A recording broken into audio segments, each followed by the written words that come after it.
Hi, this week we're going to be talking about media effects and theories. I know, it's actually pretty interesting stuff, but this week is full of a lot of definitions and theories, so make sure that you have a lot of these down, okay?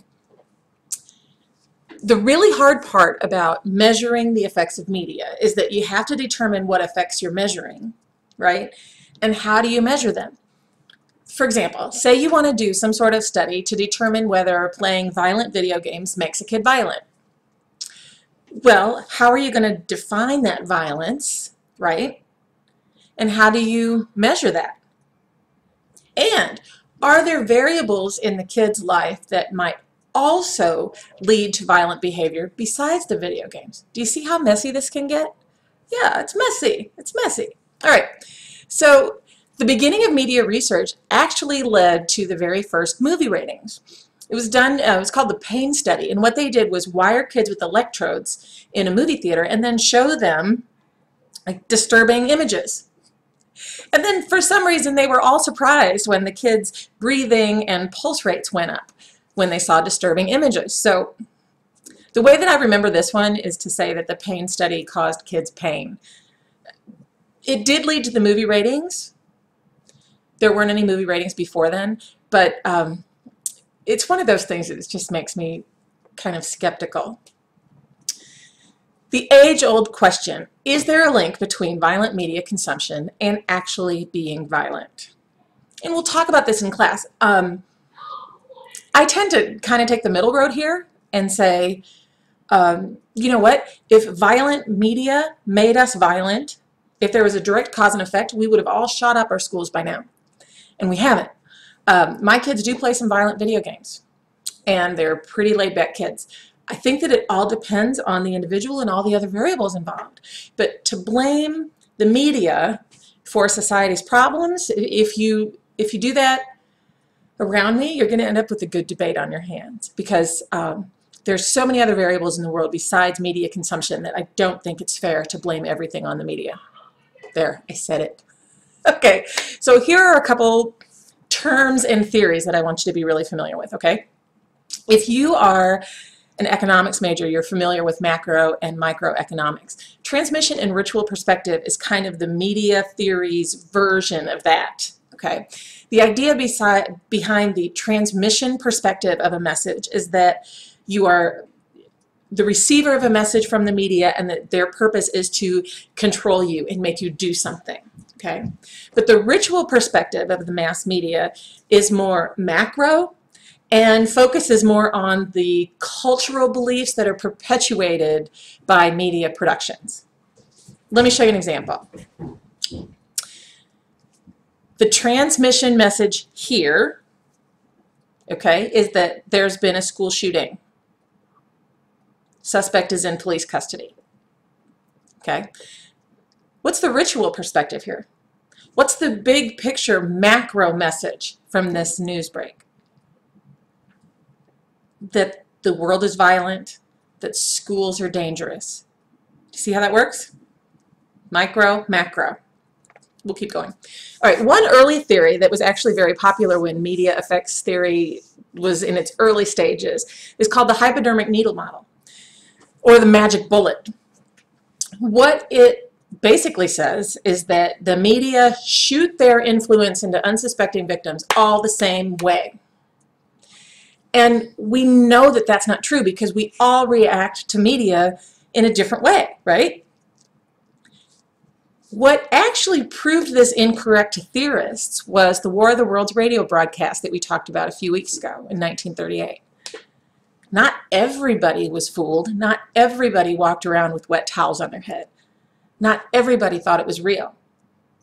So in that case, the hypodermic needle theory can't be correct. Otherwise, everybody would have responded the exact same way. And media don't work like that. The minimal effects model has two main points that I want you to remember. Selective exposure, which we've spoken about before, and selective retention. The idea behind selective exposure is that you only expose yourself to messages that you know will reaffirm your current beliefs. Messages that you know will not upset you. Okay. I think I've mentioned before, selective exposure is the reason my conservative friends watch Fox and my liberal friends watch MSNBC. They don't want to be confronted with other viewpoints because that might make them uncomfortable. All right. Selective retention is very similar to that. It basically means that we only remember stuff that we want to remember. And if you've ever had a fight with your boyfriend or girlfriend, you have taken part in selective retention. The minimal effects model is actually my favorite, and it's a total cop-out. If you read it, you will see what I'm talking about. It basically says, yeah, you know, the media affects some people, but not everybody, and not everybody in the same way. Total cop-out. That's why I like it. Uses and gratifications model is a pretty cool theory. It says that we use the media to satisfy certain emotional and intellectual needs. And that's true. Like today, if I'm curious about what's going on in the world, I will turn on the news. If I am feeling lonely, I might watch a romantic comedy. Okay. If I'm feeling angry, I might watch a war movie. What that does is answer how we use media to satisfy these needs, but it doesn't address what the effects of that might be. Say, for example, that I lived alone and I was middle-aged and never been married, and I watched nothing but romantic comedies and Jane Austen movies. Now, don't get me wrong, I could totally spend my life watching Jane Austen movies, but what if that's all I did? Okay. What would the effects of that be on my dating life? It'd be negative, right? Because in my mind, I would expect my real life experience to match that of the romantic comedy movies and the Jane Austen novels. And real life isn't anything like that. So I would be using the media to satisfy an emotional and intellectual need, but the uses and gratifications model doesn't address what those effects are. And I think that in some cases there can be serious effects. Here's a theory that I think sounds like a country song. It's called the two-step flow theory. The idea behind this one is that the mass media only influence a certain handful of opinion leaders, and then they in turn influence everyone else. So that the media takes 2 steps to influence everyone. I think in some cases this is true. I think it gives opinion leaders a lot of credit here, and I think it also implies that the followers don't necessarily have any direct influence from the mass media. But we'll talk about it in class. I'm curious to hear what you think. Dissonance theory is very common. If you are a conflict avoider like me, you know dissonance theory. When we are presented with anything that makes us uncomfortable, it causes us a kind of mental discomfort. So we're selective about what we expose ourselves to.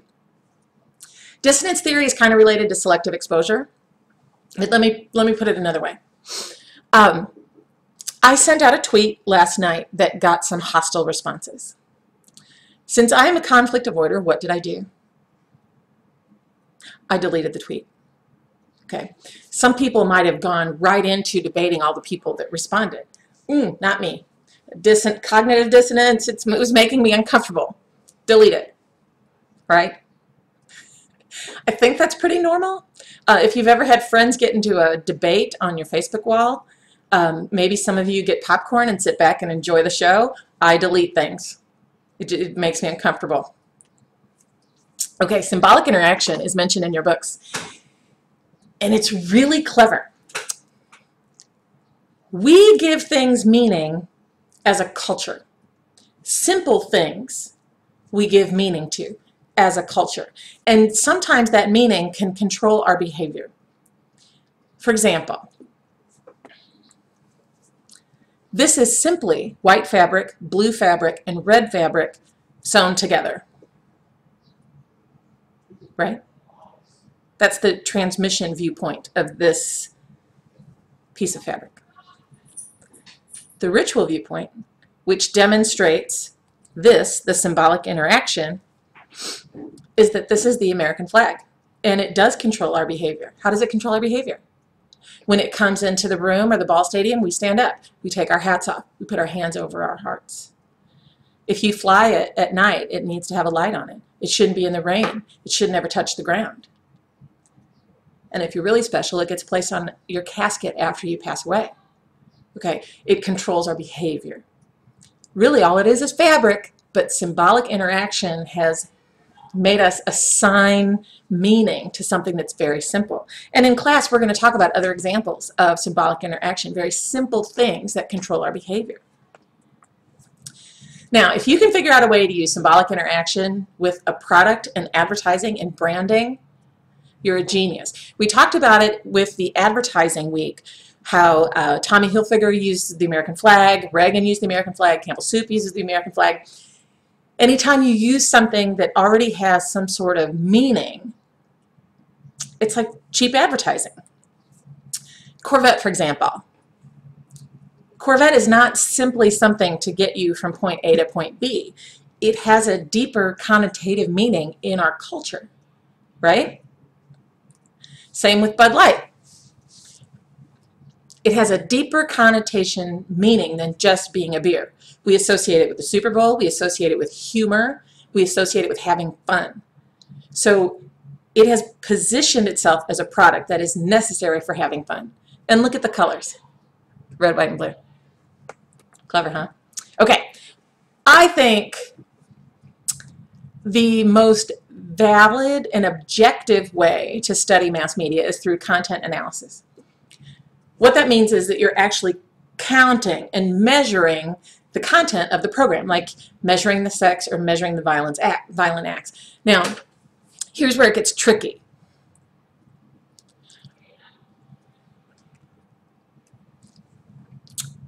Yes, content analysis will give you data, right? But you have to be very, very particular with how you are measuring that data and how you define it. Let me explain. One study, one content analysis showed that more than 1,300 shows, 56% had sexual content. Now, immediately you should have red lights going on in your head thinking, well, which TV shows were counted, from which networks, what time of day was it, and how are they defining sexual content? Is it innuendo? Is it kissing? Is it more than kissing? Is it nudity? Was it on cable or regular broadcast? This all makes a difference. Now, if you're doing content analysis, you can count whatever you want as long as you define it. I had a student once do a content analysis on the number of duck faces during a Victoria's Secret fashion show. Perfect. She defined the duck face and how she was going to measure it, and then counted them. It's terrific. It's terrific. So with content analysis, you end up with numbers. You just have to make sure you cover your butt about how you were choosing those numbers and how you're measuring. Okay. If you've had any sociology class, you're familiar with Albert Bandura's Bobo-Doll study. That's led to something called the social learning theory. We'll talk about it in class. There's so many variables here, but a lot of people take this as gospel, which I think is interesting. But the idea behind the social learning theory is this basic question: do we imitate what we see? Well, of course we imitate what we see. I mean, that's why they sell plastic lightsabers at Target, so that the kids can have battles like Jedi Knights, right? Social learning theory is absolutely true, but I think that we're selective about what we imitate, and that's interesting too. A lot of researchers will say that the media take part in what's called agenda setting, the idea that they are pushing certain agendas on us, that they ignore certain issues and pay a lot of attention to others. We'll talk about this in class in relation to crime coverage, especially with race relations. I think it's very interesting that some victims of crime get a lot of coverage and others don't, kind of giving an idea that some people are more important than others. But that would fall under what some researchers consider agenda setting. And cultivation theory is kind of this umbrella term to go over all of these effects theories. Basically, the idea is that heavy viewers of television and media in general perceive reality in a way that is consistent with what they've seen on TV. So, for example, if you watch a lot of crime shows and watch a lot of local news, you're going to think that the world is a much more dangerous place than it is. Okay? If you are sexually active and watch a lot of sexual activity on TV, you're not going to think that contraception is necessary because no one on TV ever uses it. See how this works? Right. What they claim we partake in is something called the willing suspension of disbelief. Like when we watch Lord of the Rings, we know that there's no such place as Middle Earth, but we go there anyway willingly. Okay? I mean, when we're watching TV shows, we know that plots are so outlandish, but we go there anyway. It's a willing suspension of disbelief. And yet some people think that that makes cultivation theory even more dangerous. I don't know. Spiral of silence is an interesting topic, and I think it happens in classes sometimes, although hopefully not in mine.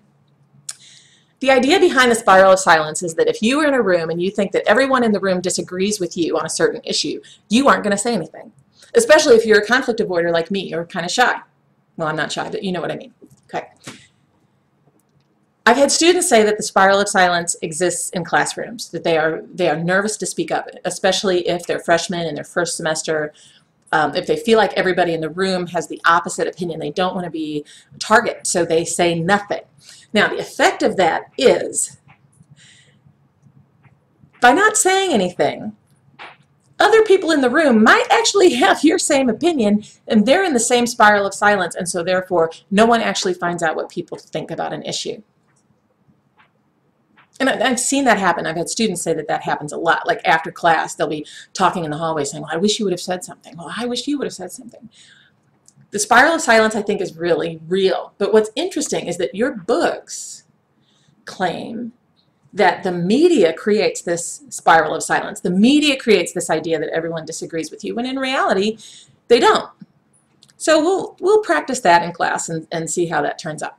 Okay, so that's the media effects and theories chapter, at least a part of it. And look forward to seeing you all in class. Bye.